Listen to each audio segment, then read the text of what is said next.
n'omusango guno gubadde gutambula nagwo gwawedde ogwokero ogwa mwami Okero kuba batugenda nti tebamuttirawo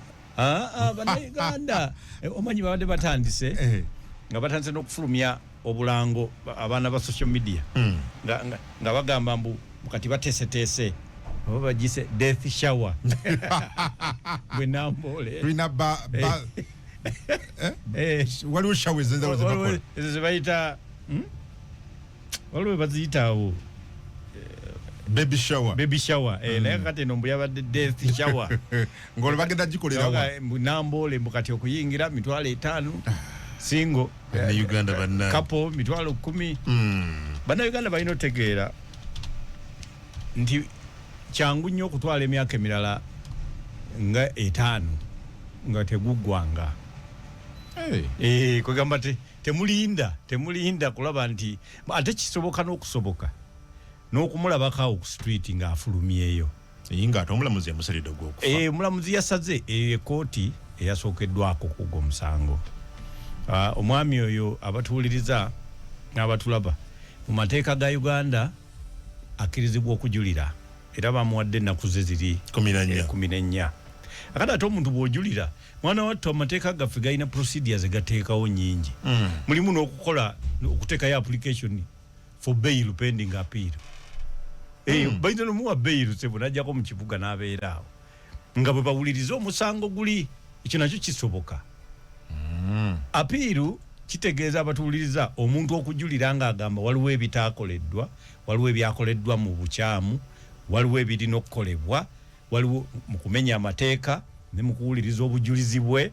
kwegamba ate ng'ensonga enkulu kati nga kwoyo nze gye nalabye mu musango omwo wabaddewo ensonga etaaliiriddwa tebaagigayiza bulungi ensonga y'okulowooza nti omuntu ono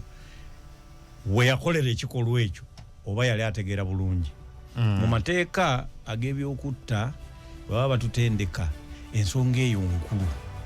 actually y'ensonga enkulu mu mada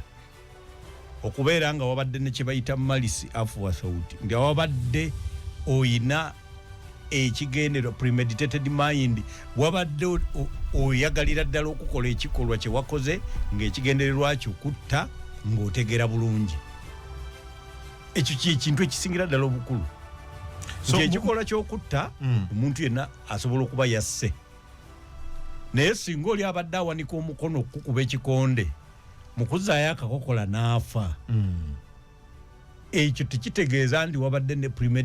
premeditated mind oba malisi afuwasauti okola ki okumutta bw'abanga bwagwa wadduse buddusi tewazzeemu kusamba tewakoze ekigambo menzireya ekigambo ky'okubeera nti ekigendererwa kyo kyabadde kutta ekyo nakyo tiba tekiriibwawo kati ate bw'obanga oli mulalu gw'otegeerebwa nti gwe totegeera by'oli mu kukola kitegeeza tosobola kuba nakigendererwa kya muntu afe mu kujulira kisoboka okuzuuka nti obwongo bwali tebukola bulungi asobola okutambula n'agenda kubanga police report yo eyaleetebwa nti emukebedde akati ffe nga banamateeka tugyetegereza abaagikoze mu mateeka mu mental health act balina okuba nga balina obukugu as psychiatric experts naye wano mu Uganda tubeera na police reports ezikoleddwa waliwa ensambya abantu abo tebalina bukugu buleeta lipooti ekkirizibwa mu kkooti so n'olwekyo omuntu asobola okujulira n'asaba ba cross examining bagenda okukuleetera omusajja yawandiise lipooti nga lipooti ye tewangaala kati ekyo kyokka basobola okukisinziirako n'olabukira awo ng'ali ku street anywa chai nga yetaaya n'olwekyo abantu ze bakuba mu kkooti kubanga bo bali baga mu mutwe tumukoleko ekyo nakyo gulawundi kakati mu mateeka ga Uganda mulimu kye bayita fair hearing gwe singa okwata kkooti n'ogiteeka within the purview of public sentiments kakati awo fair trial ebeera eri attacked. How fair was the trial conducted within the community at the vicinity of the crime scene? How fair was it? So kakati eyo naye asobola okuba ground sagala muwolereza tanansasula naye nze ndowooza nti baloya be asobola claiming that the ground wasn't fair ate nga ne trial eri speed ne ba ordering omukebera diagonise, arrest, diagonise, try. Ebyo ne bitatwala mwezi mulamba. Kakati eyo yonna trial it can be distinguished. N'olwekyo abantu baffe temusooka kujaganya. Democracy abeeramu ebintu bingi. Oyinza okulaba omusajja ng'oyo ng'afulumya atambula n'otandika olaba musajja waabwe kakati ne mutandika kunoonya anti bo bali baga nti musajja yasabanga ne ku mazzi n'anywa ne bamuwa n'asaba ku kasoda ne bamuwa akakero nga bamukutte mu ngeri ya njawulo bamukwatisa gloves kakati ye bwe batwe baali balina omukwata kyanjawulo okubeera nti ate ab'ebyobufuzi tebabakwata bwe batyo nabo baba balina bakwata ng'okero bwe bamukutte why kubanga wano mu Uganda tulina gye bayita principle of presumption of innocence nti buli muntu yenna ali ku poliisi n'atwalibwa ne mu kooti okutuuka nga kooti egusaze obalibwa okubanga tolina kasango n'akamu era ng'olina emirembe egifaanaganira ddala n'ejja kkungu n'ejambidde therefore emirembe nga gikukkiriza okunywa caayi osobola omusaba ne bamuleeta emirembe gyo gwe ng'omuntu atannatta muntu yenna paka nga kooti egusaze you must be treated like an innocent man. Kati byebyo ebyokero bye yaliko nina n'olugambo lw'embuli ne nationality endala mu America. Omanyi nti biyinza n'okuggwa mu abatuwuliriza America n'esaba nti agenda asavingire mu America akimaleyo akati bw'ogendayo ne baba nga tebalina death sentence ogenda kukola otya. So waliwo ebintu bingi ebireetebwa amateeka abatuwuliriza amateeka ago galeetebwa si kukwata bulungi bamenyi baago naye kuteekawo nteekateeka nti bagenda okugamba nti wagamenye balina okubanga bakutadde ku minzaani n'epimira ddala nti kituufu wagamenye. Okay, kale katulinde tulabe ndowooza abantu baffe ekyo bakiwulidde bali baga nti musajja bamutuwe tumwekolereko abamu baali balowooza nti omulamuzi asala leero enkya nga bamuteeka kalabba kale olesemu element yo nti alina okujulira ajja kujulira paka mu Supreme Court tekikoma ku kooti ejulirwamu ne Supreme Court ajja genda ate bwekiggwera eyo ne Committee of Prerogative of Mercy naye eyinza okunoonyereza era bwoba president amusonyiwe tetumanyi president kyalibeerako okutuukira mu Supreme Court so si byamangu mu kijja mu birowoozo abantu baffe ate ne president akyalinayo alina n'abantu abawera ng'ensanvu tasayininganga nga bo gwabasinga actually nabadde to be specific nabadde n'omwogezi w'amakomera naga nti as we speak abantu abaasalibwa okufa mu Uganda yonna bali 93 kwaba 93 I think ababiri bakyala kakati abasigadde bakyalinda balina okuyita mu process okujulira mu kooti ejulirwamu then Supreme Court then n'okulaba president emitendera emirala esatu gikyaliyo abatuwuliriza okutta abantu okutta omuntu bakusalira omusango nga tewakikoze mu mateeka omanyi waliwo ekiri mu mateeka kati kyekyo mwe kyemwagala bakole kwogero bwe guli musingira ddala ku Supreme Court n'aba ng'agenda kuttibwa akasajja akalimutta ate toyinza kukaleeta for murder akoko kaba kamutse mu mateeka it has constituted itself bagenze mu committee bali mu kwekennenya waliwo n'abadde abuuzaawo kati onalebo enaayita teyita kati nze ndaba tusigazaayo ekintu kimu bibiri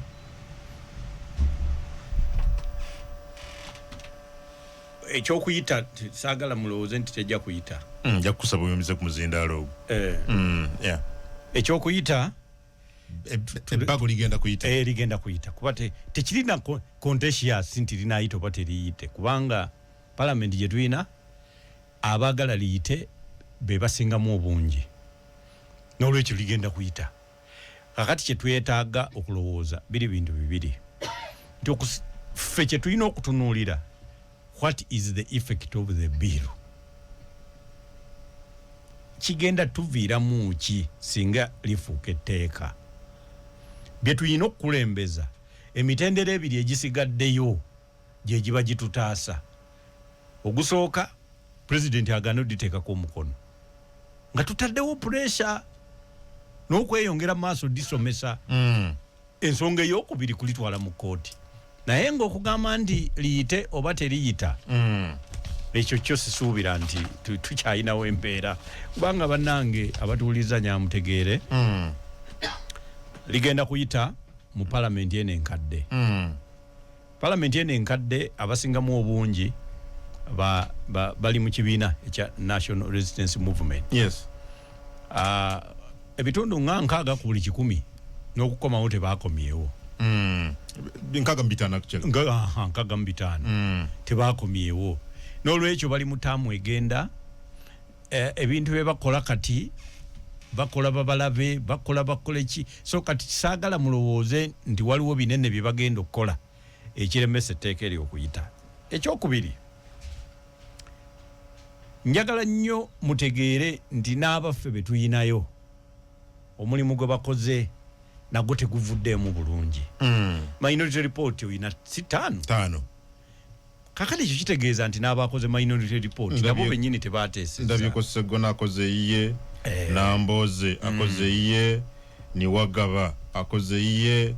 Abdallah Kiwanuka akoze iye then Jonathan Odoro na iye kakati ekyo mu Lungereza kye bayita gladiatorial circus. Gladiatorial circus. Abamundoza abalabako ku kifirimu ekya Gladiator. Gladiator gwe guntu ogwerowoozaako nga gunene nnyo tegwagala naku bwe guba gutambula tegwebuuza ku muntu yenna tegutya muntu yenna kyegwagala kyegukola kati be bakulembeze betuyina abagenda mu palamenti egenda mu palamenti ekomawo simanyi oba baakomyewo naye ku ludda oluvuganya buli muntu alinnya ku minzaani yiye eyewaka. Nze nabagamba twaliko edda ne mukwano gwaffe omu awo ne twepima kiro naye yali musajja mutono nnyo. Waliwo obwana buno obutambuza minzaani ku kkubo ne katuleetera ka minzaani tulinnyeko ne twepimanga tuli awo tuli 7 nkaga 5 naye kati ye yali musajja mutono nnyo agenda okulinnyako ng'alina kiro nga 42 awo kati ffenna ne tubwatuka ne tuseka gamba ye musajja ate olina kiro n'emu naga nze munzanyisa nze nina ka minzaani akange eka nze kenninnyako bino ebyammwe nze kali kampa 8 9 kati bannabyabufuzi bano buli omu alinnya ku minzaani y'ewaka. Najja ng'awulira wa kabi wa kitalo teyeebuuza ku munne takolagana na munne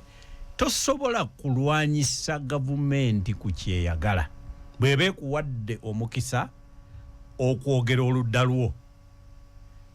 noddamu ebyo ebyemizannyo bwe bityo mu buli omu akolayo ka minority bamulabe buli omu ayagala kati kwogera ayakse nze kitegeeza eddoboozi lye muleese si lya ggwanga liryo ng'omuntu oyagala kutendereza magezi abantu bano bonna badde basobola tuula ne baleeta incorporating ideas zaabwe mu alipoota ya for example ya leader opposition ne bagimuwa wakati bw'olaba ye gye yakoze sitole ziri omu nazo mpitirivu kakati ate bw'olaba eya budala olaba nga yesinza okutunuulira ensonga nga bwe yagala ekikolemu naye kati bonna neyasegona singa babugasse ne bajjamu alipoota emu bonna ne babeera nti awo ffe we tusibidde twandigenza okugenda mu kooti okukuba ensonga eyo nga kirina bwe kiraga naye kakati mu kooti batandika okwegizositinga Minority Report eyagundi era ojja balaba ne mu kooti tetugenda teesa era buli omu ajja twalayo kasango ke kooti yebiconsolidating bagiwuliriza emyaka 2-3 bagenda okukimaliriza nga tuggwawo tufa so n'olwekyo ne gavumenti terowooza nti ddala waliwo pressure egenda mu maaso bwewulira nga bannakinoomu beemanyi obulungi buli omu endowooza ye ku gavumenti n'ebyekola nti ate kati buli omu yawandiisa akalipoota ke tefaayo etambuza butambuza noobu nti eyo muveeyo yonna teeka ku radio 4 nga bagenda so n'olwekyo awo nawo waliwo ensobi nnene yensuubira nti tetwandikigenzeemu. Okay. Good. wabaddewo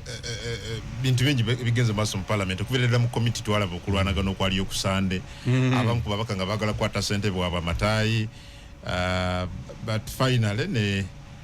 basirikale nga tubalaba bayiriddwayo bayitirivu nnyo but oluvannyuma ne beekolamu omulimu leero mu parliament obwedda buli asoma Minority Report ng'alina bye yeemulugunyako agamba tebaaweebwa omwagaanya kugusa birowoozo byabwe wali mu komiti nga balinga nti walinga abaddewo kyekubira oba basente bakolaganye ne banyini kuleeta bago lino okubeera nga badinayinga alternative voice and input nakyo kisoboka kubanga mu nkola yaffe kati legislative process gye tuyinawo ekyamazima gavumenti egenda okuleeta proposal eba ewulira nga tayagala muntu yenna gikwatako eba eyagala eyitenga bweri kati bwe tuba tetunafuna bantu basobola kutunuulira nsonga mu butuufu bwayo kuba waliwo ensonga nga terina kuba partisan kati ensonga ng'eno eya protection of sovereignty bill nga bakugambye nti sovereignty kyennyini kye baprotectinga ate baprefarinze government sovereignty against the people than people's sovereignty. That is extremely contextual. Eyo nsonga nkulu nnyo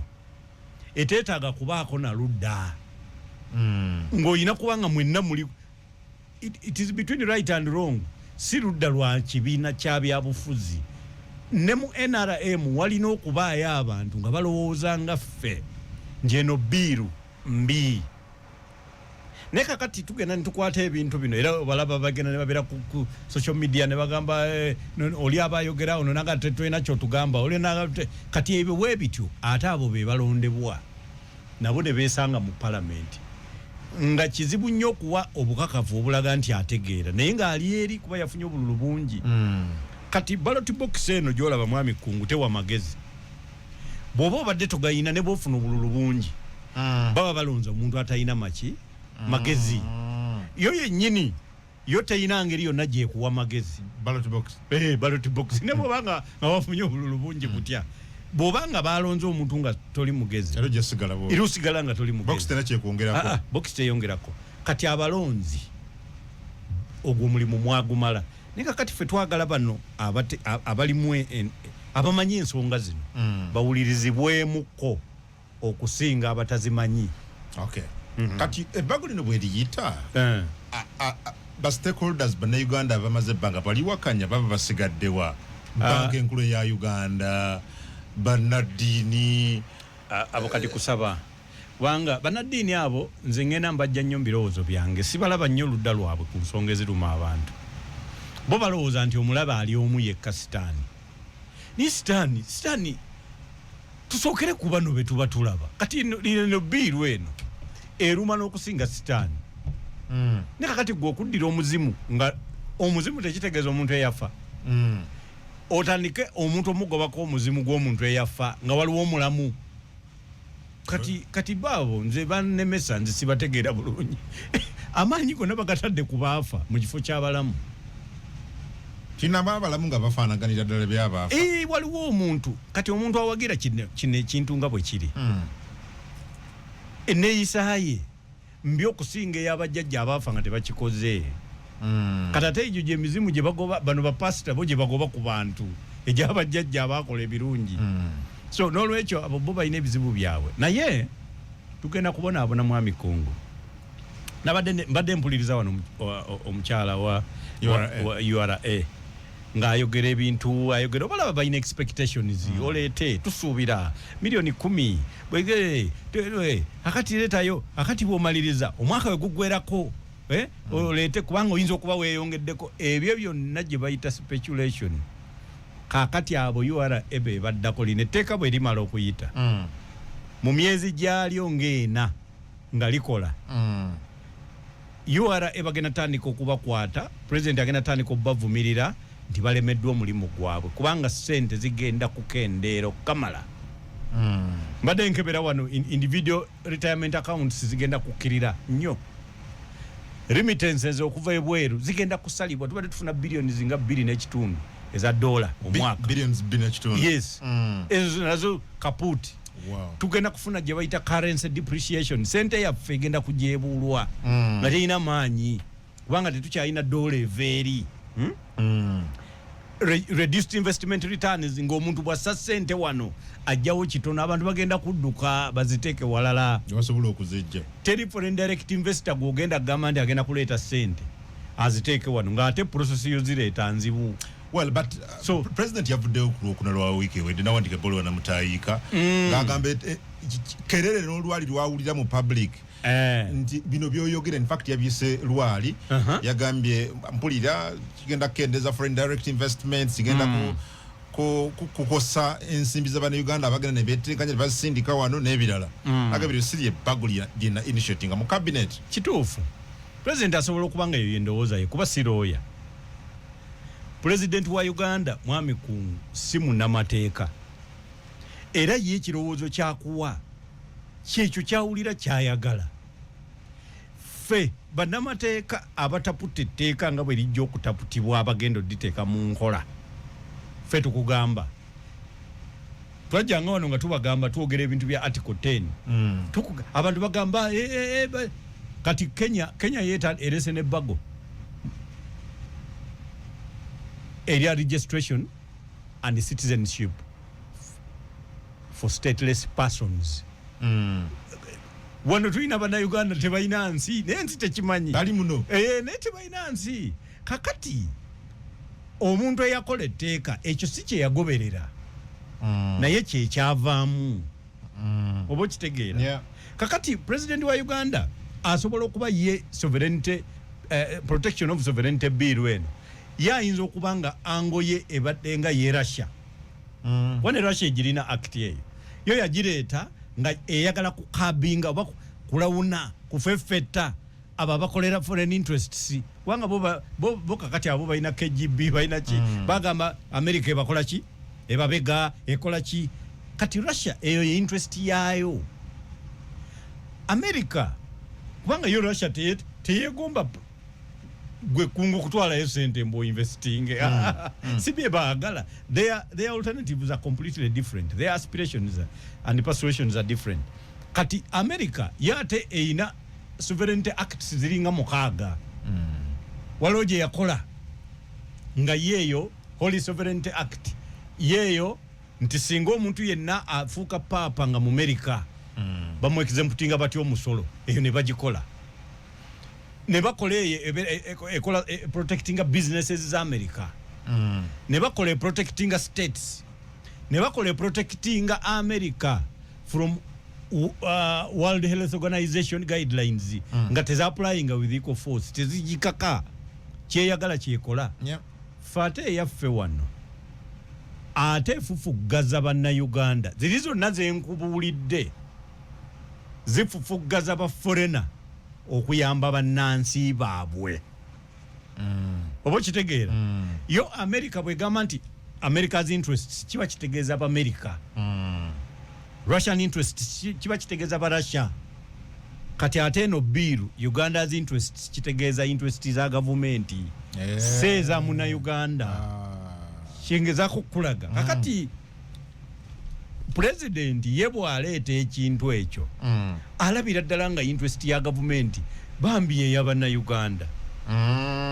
atenga fe interest ya Bannayuganda fe kwekolera onatugabira sente onatuusaawa ogenda tuke kiseera ogende kugombolola nga naye tumanya ndi kusaawa musanvu bakuba ekidde abantu ne basimba emmere babagabire emmere tikisoboka so fe kye tugezaako tumulaga nti eri esobola okubanga si ye yali intent si ye yali purpose naye ye effect tukugamba jamwe eyo biru etteeka eririwo limala gwe bwobanga obadde oyagala Bannayuganda bafuuke sovereign kitegeeza balina okubanga bamanyi bakiyita relative political maturity of the masses balina okubanga basomeseddwa ekimalira ddala bo okwesalirawo ebintu byabwe kati ate ogambye nti abaleeta sente z'obasomesa mbakutte ate tutaddewo no authority okoze nti department emu ekola ku byokwerinda ate yebekebera sente z'abazze okuinvesting kwagamba President wa Uganda abakoze biiru eyo waliwo akagambo mu Lungereza ke bayita fifth columnist abantu abamu balowooza nti oyo abeera munnamawulire naye si kyekyo fifth columnist oyo abeera sabutua abeeranga agent provocatoire abeeranga omuntu akulira munda abawandiise biiru eyo nze nina okukkiriza nti candidate wange kati agenda okulayira bamuliira munda Chovola bwe yakayanye mu bbaluwa ye nagambye yiye kituufu gwe ebyo si by'oyagala kubanga ne campaign naliko ng'ebyo si by'oyagala kati oyinza okukeera mwami kungu nogaa nti president wa Uganda az'okukate asula teyeebase ng'anoonya ngeri ki bannayuganda gye baba tebafuna sente sisuubira ate waliwo ayagala okuba n'abannayuganda abaavu kati goyinza n'okugamba nti asula teyeebase ng'ekigendererwa kye wanaaza okukkira nga sente ya Uganda egudde ebbeeyi kakati kitegeeza akoze etteeka lino nga livaamu ekyo katawagira ye namulwana ebyo bye tulina okutunuulira. Well, kati how about because my question was what about the memoranda and all these other stakeholders about interfaces in the committee out of the 53 only 3 supported this bill, so where does it leave their thoughts? Tewali kakada ate kirala ndabira ne mu mind reports ezimu omwagambe nti ne time banaye temaze ebintu nga bidduse tupapye nnyo tugoba ki twagala ki. Why didn't we give ourselves time? In fact, honorable Bet Numbers again the parliament and you see parliament esembyeyo parliament eye 12 naye jja lwaki twewadde budde president yennyini gundi yazedda guideline yafulumye dda tewali minister olunaku olwaleero akkirizibwa committee nga government ku nsonga yonna kubanga bani Sachula yafulumye yafuluma luli si jobe yabadde nga abasibula yali yafuluma luli yafuluma last week ndebiri tubaliza okuva week ewedde tewabaddewo minister akulimba ndi ateeka omukono ku ndagaano ekyo kibadde kifu kati obanga cabinet yo yalekeddaawo parliament efaaki omulimu nze gwendowooza parliament gwebadde yina gwakubeera prologue dibagijje weegende by proclamation eveewo abantu abalondeddwa batandika okukola omulimu gwabwe nga balayizibwa. Okay, good. Webale Radio 4, Radio 7, Radio 8 katunonjo batujensibwe tujja parliament yegindi ligendo kuba mutochi. How was it performed? Bamaliriza emirimu weekeno nozo balero yero lusembyeyo but bamaliriza weekeno then week ejja abaka bapya balayire bakoze batya mu ndaba yo. Parliament eno eyina ebintu byekoze kati waliwo emirimu gye bayita peremptory pieces of work ebintu ebya bulijjo olaba mwami kungu bwobanga katugeze oli permanent secretary kangereze nze bwe nabeerera guild president Makerere wabangayo omusajja nga ye bamuyita nga ye internal auditor Makerere kati bw'obeera guild president ekyamazima obeera oyingidde mu administration obeera member wa university council ate you appoint members to every university committee. Okay, so clearly obeera mu administration naye nga buli cheque efuluma eya guild oba ya university yonna oli gwe bayita internal auditor ina kapeni akabbuluka ateekako bwati kalinga kamaaka nga bwe batakalaba mu banka tebagihonalinga naye nga ye omulimu gwe kuteekako kati toyinza kugamba nti kati ogwo gwemu ku mirimu ogubeera peremptory nga byebimanyiddwa. Okay, buli muntu ekyakikola ne bw'otuuzaawo omwana omuto kapeni akolumu bakateekako nga tekalina mugaso guli awo kuba cheeke egenda okufuluma parliament ziba zasazeewo eza guild biki so waliwo emirimu gye bakoze nga ne bwe batandize era byandikoleddwa. Okay, kati ng'okuyisa embalirira ebyo ebintu bya ggwanga bibeerawo buli lunaku tusobola okubasanyukirako olw'ebintu ebikoleddwa ng'ekyamazima si byangu okugeza gwe mpaayo bipartisan act oba biiru yonna gye bayisizza nga oludda oluvuganya lukwataganye n'oludda lwa gavumenti ne batereeza ensonga ne bagiyisa teka ku kisiyaga bayisa over 120 bills naye at least manyimu eyo kati eryo limu eryo tulina okubakubirako mu ngalo but out of over 20 ng'oyinako limu lyokka kati tulina bye tufiirwa buli ludda oluvuganya bwe lwekalakaasa nga bayisa etteeka kuba bano balina ennamba kati buli lwe weekalakaasa kye baleese kiyitanga bwe bakyagadde. The role of a member of parliament is to debate and pass. Ekintu bwe bakireeta kubanga kakati ekyamazima kasita mulabanga balangiridde nti ono yasinze kuba president.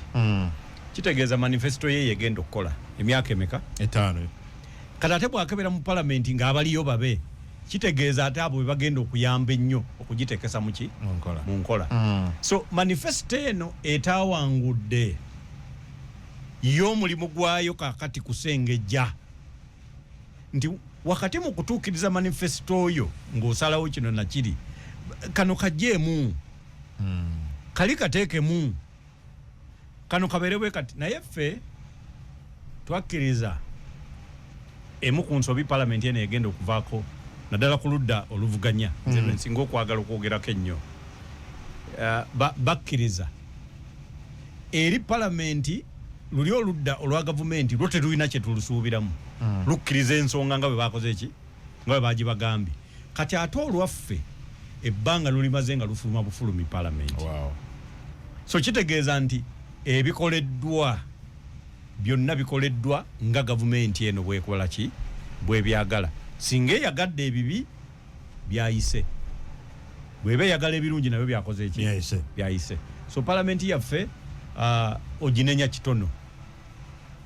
kubanga n'ekyamazima yalondebwa mu nteekateeka gye twayita celebrity panjandrum gwali muyaga omuyaga abatuuliza omuyaga bwe gukunta bwe guti tagwina kye guleka gusitula buli kimu n'ebisaaniiko. So tosobola gamba nti kakati so n'olwekyo abantu abamu abaavaamu baali ebyokukola tebabimanyi abalonzi bennyini be baagenda mu parliament. obwetengerezebwa parliament bulabiddwa kakati parliament enoonya obwetengereze ebufunako by a percentage. Parliament kubanga kakati ffe parliament enevaako yeeyawulamu ebitundu bimeka bibiri yeeyawulamu nti bano be bali be batufufugaza kakati buno oludda ne lufuuka olwabali ku ludda olubonyaabonyezebwa kati ate nalwo ne lweyawulamu ebitundu bimeka bibiri ekitundu ekimu nga it is a constructive division ekitundu ekirala nga ye disruptive division naye nga bonna ba opposition bano abamu nga bali constructive abalala nga bali disruptive. Abali disruptive ye tayagala debate toyina kyotugamba kwe kasita oba nga gwayogera oli wa side ndala akugamba toyina kyokola ki toyina kyomugamba kakati ali constructive yagamba nti ekyo kyoyogedde si kituufu tuyina kukola bwe tuti. So kikwanguyira nnyo bw'otegeera nti eno gavumenti okuggyako ng'oli mu nsiko naye bw'ogolola essuuti abatulaba mwenna n'abatuwuliriza bw'olabanga ng'omubakawo agolola ssuuti kugenda kulayira nga bwe bagenda okulayira taddamu okulimba nti alowooza nti tewaliwo gavumenti aba agikkiriza nti weeri omuntu atagikkiriza olina okuba nga bw'okuba ku ssimu ye kati teriiko ng'ali mu nsiko ng'akutte emmundu kujja kugijjako. So oli takulimba nti yagolodde. The moment you swear in you've accepted nti wawangulwa oba mwawangula bw'oba wa kibiina kiri mu buyinza era mmwe mugenda gikolera kisiikirize gwe olaba ekisiikirize nga tekifaanana ng'omuti n'ekisiikirize era kiri kisiikirize kyaguno omuti ne wano ndi mukulaba ekisiikirize kino kisiikirize kyange kale ekyo kiba kikyamye tekiba kya figa nnungi naye nga ekyamazima kiba kisiikirize ekiragira ddala kiri ekintu ekyaddala. So n'olwekyo abantu baffe mubagamba ababaka bajjewo bino ebyokulimbalimba abantu nti tulwanyisa musajja kaakati bategeere nti omulimu ogubatwaziza mu parliament kutandika kulwanyisa bireetebwa nga bwe babitereeza kubanga ebyo bye bigenda okufuga emyaka 5. Yes. Well, if that's your description ya parliament yo parliament ejjo kusinda ku babaka abalondeddwa gisubira okubeerera enjawulo. Kati waliwo kokka yawulo wabaddewo okusengejja okumala. Lwakuba nti kati ate nejja yo almost yonna kati ya President Museveni. No, mulimu ababaka ba batono nnyo kakati batono nnyo n'omugaso mutono nnyo ogwaba batono ennyo. Kati ogenda kutandika okulaba nga ababaka abasinga obungi batambula na basaveya kugula ttaka bwe banazimba bwe banateeka apartment naki abalala nga bali mu butale batunda byabwe na kusuubula tayiro nga beekengera bwavu buno abakwata nga bavuddeyo mu palamenti. Kye bayinza okukola kweteekerateekera. Yes. Bwe nva mu palamenti mbaddewo ntya nsigale mu mbeera y'emu. N'okutendereza oyo akulembera ekibiina ekyabatutte mu palamenti. Wow. Kubanga okulonda kuno tekubadde nnyo kulonda kwa ddala. Tekubadde nnyo kulonda. It has not been an election. It has been a selection. Wabaddewo violence, wabaddewo predetermined agenda. Nti ani abeera alangirirwa ono talangirirwa. N'olwekyo abantu abalondeddwa allegiance yaabwe teri ku balonzi. Eri ku system ezibaleese. So tugenda kufuna ekizibu kinene. Nga twali basubiramu bingi. Ojja kuba weetawaanya ogenda kufuna pressure. Waliwo ne yayimba nti mbayirawo omubiri abantu ne bamulonda naye baga yabula bubuzi. Kati ate nabo bennyini kati mubiri kyogo. Ekintu ekikuluma kirala agenda bayirawo omubiri atya. Bw'obanga obwavu we bukuluma. Bw'obanga simanyi bizibu ki ebirala ebiri mu bantu abaana tebasoma. Eddwaliro teriri mu madagala. Kati omubakawo agenda kuyiwa omubiri ki atya. So ebintu tebikolebwa mubaka wa parliament bikolebwa parliament yonna. Bw'aba tagenda kukola nayo agenda kukola ki? Balimba bwa kusuubiza ebyo. So ebyo bayita vinia bajja kuba babalimba bulimbi naye nga byemusinga okwetaaga. Waliwo omwana yawandiisa akantu awo akanseseza yagambye nti a relationship based on lies cannot last. Nagamba nti but a relationship based on the truth cannot even start. Kakati nenda bya dayanga bye byabalonze ebyo. Bw'obabuulira amazima tebayinza kulonda. Naye ate bw'obalimba tebakulondera bbanga ddene. So kyova olaba nti return gamba rate ya mortality mu parliament eri waggulu. Abakoze ekisanja ekimu babeera 65%. Yeah, good. So nga tugenda okuwummula therefore tetuba na byamaanyi bye tusubira mu ne parliament ejja. Okujjako omugenzi Olanya honorable nga yakalondebwa kuba speaker mu parliament n'efundikira yakanti abaka mugenda okulaba abaka nga bateesa n'abakuutira facts ukole research that we seem not to have seen actually. Parliament eno bagenda okusinga jissa mu field abamu bagenda kufijitinga nga balowooza nti oddayo ku ground oginyweze. Era ojja bawuliranga nnyo mu kuziika kuyimba mikolo lonchi wendi kulwammwe lonchi biki kubanga tewalajja kwekalakaasa ebyo tebabimanyi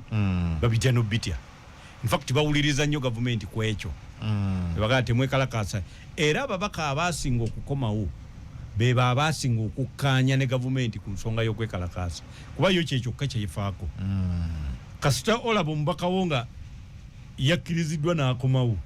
nga wa opposition soko onoonyereze yekalakaasa ddi mu gino emyaka 5 ojja kulaba nga tewali lunaku olwo. So n'olwekyo bamukkiriza oyo bamukkiriza si balonzi. Abalonzi nga tebabadde nnyo na mulimu munene okusinga babadde basaawo kifaananyi ekikuyamba abakukkiriza gw'oyitewo. So naye palamenti eno tugisabire ebirowoozo ebisinga bigenda kubeera nga biteereddwa. Gavumenti kati yeeyina twagiwadde abanayijeeriya kye bagamba both the yam and the knife. Yakwasiddwa abatuwuliriza yamu kibira kiti mu Uganda Juni. Gavumenti bagikwasizza Juni n'akaso yegenda okwesalira nga bweyagala. Gavumenti yegenda okwesalira nga bweyagala. Oba speaker gwotembeeta emikisa mingi nti anaayitawo mukyala Mongo. Kakati ani ayinza okumusinga? Anti mukama wo Nobert Mao. Tali mu kalulu. Bali mu kalulu lwakuba nti ali ku social media ne gundi okukwasinga era ne bakakubamu awo asinga naye ababaka bali nze mbadde mu parliament eyo njinoonyezaamu obululu emirundi emyaka 10 wano honorable nga mwami maafuusa speaker wa parliament nkujukiza ebigambo bino era nja bijjukira nze ndi musajja mwogezi w'amazima ekirungi nti nja kudda wano ng'afunye obululu obutambuka bw'anaafuna obululu obusinga 20 agenda kuba alwanye only 20 20 parliament eyo mmanyi bweronda mwami 20 votes 20 of the 529 MPs yes 20 ajja kuba alwanye and that is if NUP eronze kubanga ekigenda okubaawo yejjagama ntuboycottinze tetujja byegattamu kakati kitegeeza nti abaasigadde kufuna bululu obwa DP omukaaga ayinza okufuna konga 3 kakati UPC eyinza omuwa obululu bwayo bwonna kuba yesu obululu bwonna kakati FDC nemuwayo obululu bulala nga nkugambye bwasukka 2 agenda kuba alwanye obululu obugenda okuba only 20 yes bali bwe batiba wala byeka sibasanyufu tewabaddewo omuntu yena musanyufu ate bagambye kugamba ye yabaddeawo nga yajoga bujozi naye ng'obalaba bonna bawootedde kiki tebadde bafunye kukyapulya naye gwomanyi puleesa egenda omutaka tagenda kulayira nga 12 abaka balayire 13 14 15 kati okuva nga 16 ekiro buli mubaka ajja kuba ali ku Twitter bwati ne WhatsApp kade cabinet neze bulimba zigenda soka zifulume omuntu agwa bwati ne bamutwala pressure tubaddeeko nga ye mfu kakati pressure egenda okubaawo omanyi President Museveni either mugezi nnyo oba alirake oba just amanyi bulungi watu tuddu eggwanga lyonna yalikwata liri kuye ya muwakanya tewali era bali buli omwamulaba kigwera kuye waliwo be balimba nti hafe tumusajja tumutwala naye abaka musajja tumusobola ebyo bulimba limbe naye omusajja yanyweza ensonga ye kati buli muntu alinda bulinzi bwati kiki ekiva mu ye kiki ekivaamu ekintu ekyo kyetaaga kusomako engeri gyakikoze President Museveni yeetaaga kusomako yeetaaga omusomako abantu tubabuulira tukiddamu wano oyina boonyiza President Museveni yeetaaga okusomako tutunule tugambe eggwanga eritafunangako pulezidenti asukka myaka 10 yawezezza atya ana agenda paka kwana 5 nobote gutandi government yawadako naye yajja bisanja 2 ekisooka bamuyoola n'ekyokubiri ne bamuyoola naye ono omusajja ana ate nga bw'omutunuulira Katonda binedda byalabikiranga abantu n'ababuuza nti kikyemba nkuwa kyobo nsaba yayi n'amusaba obulamu n'amwongerayo emyaka egy'obulamu 3 okimanyi nti era agimalako ng'afuga nga kwali ayina obusobozi obusigalako nga kwali singa Katonda wa mwami Museveni emyaka 3 egy'obulamu nga ye president ayina obusobozi okusigala nga ye president akikola atya kakati bye tulina okusoma naye ffe abantu baffe they are too dismissive bagoba bugobi saagala tebamanyi naye akugamba tayagala kola ki nze saagala kumanya tayagala kumanya tetugenda kuyiga kintu ekyo ebisigadde ojja kubyogera takulaakulanyiza kino takoze kino yes naye akoze atya okuba nga kati eggwanga alikutte litambulira ku buli kyayagala ebbaluwa yeemu yokka ate wano mu covid yajoga n'akamala kubanga yatandika okufuga n'atandika n'okufuga n'afugiramu n'amaka gaffe n'atandika n'otuyigiriza naye kati ate wemba musala akawunga okasala bwoti abantu ndoza beerabidde n'atugamba tutandike n'okuddukira mu nnyumba kati naye ye ekyatamanya eyiye enneneko okusinga ey'abantu abalala ennyumba ng'eyina ekitanda n'omukeeka okubeera amaseffuliya ate kati awoddukirawa tiokola exercise tolina so n'olwekyo naye yennyini yeetaaga asomebweko kubanga President Museveni ono mu kufuga kwe ekyamazima si kituufu nti akozesezza kutta eno tebaliwo mu gavumenti ezitta abantu okusobola okufuga si kituufu akozesezza ki kakati ebyo bye tulina okusoma takozesezza kutiisatiisa takozesezza ku kati ye agasse obuyivu ayina kyeyakola ate abantu baffe betukibayigiriza bo balowooza nti no kakati twogera bwogezi naye ye president kyakoze kyebayita kyenabasomesa wano abantu baffe Dr. Bulanda oba Democratula akkiriza mwami Kungu n'embidde mugende ku radio mwogere bye mwagala ne muddayo neeka kuba okulonda kwakoze eki kwawedde n'ebiseera byonna ebyokulonda nabiki ajja bakkiriza naye mu biseera by'okulonda waliwo enjawulo ebaawo nti omukutu gwa radio gwo gwennyini ogwagala ebirango gusigale nga weeguli bagulabulira eyo bbali naye mukyaza nnyo bagundi kakati gwe ogenda okulaba nga tebakyakuyita kati ate radio z'omukyalo ezo zo tolinnyayo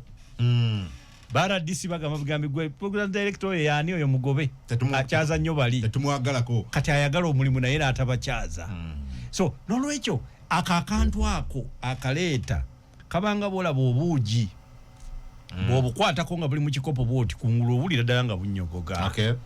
naye ekiyokya kiba munda kati eyo yenkola gyakikozeemu kyovola nti ffe ne bwe tuogera nga tubulira international community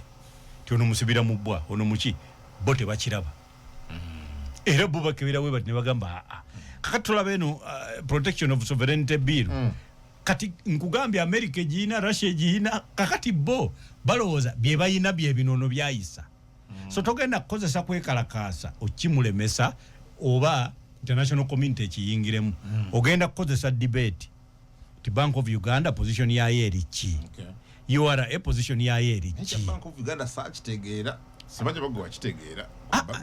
sajja bavaayo naye musajja awakanya ekintu kya mukama we bwe yali sirise omanya abo abasajja bali ba professional kakati bwolaba oyo bwolaba professor Nwagaba those are professionals ba professor abadde nga gyali akola consultancy report ne bamuwa $8,000 so kakati bino ebintu ye tali nnyo opportunistic nga anoonya ekyokulya nga bannabyabufuzi kati oyo omuntu aba ayogera bwongo bwe so n'olwekyo yakireesa akitaddewo ekyokubiri tebamanyi byabufuzi yaba tamanyi impact yakikyaze kola kati yagitegedde butegeezi kati gwe oyagala okutegeera kati era muyite oyakulaba nga taliiwo bulungi yagenze Yugoslavia kati yabadde fule wondi kuba badde basajja bapya so n'olwekyo kyolina okujjamu ekyo nti twandiyize nnyo ku kyayogedde oyo amanyiddwa nti si munnabyabufuzi ne tuyigirako ddala ki kye twandikoze onobombidde walidde walidde tulina obutakkaanya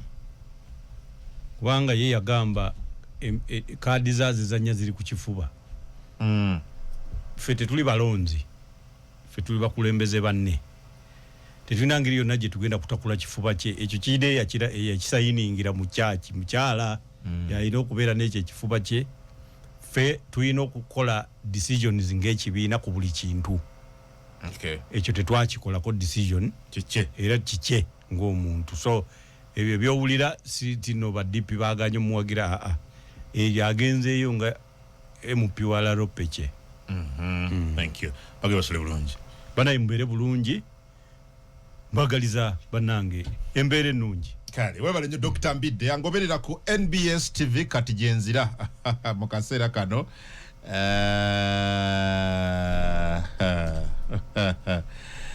well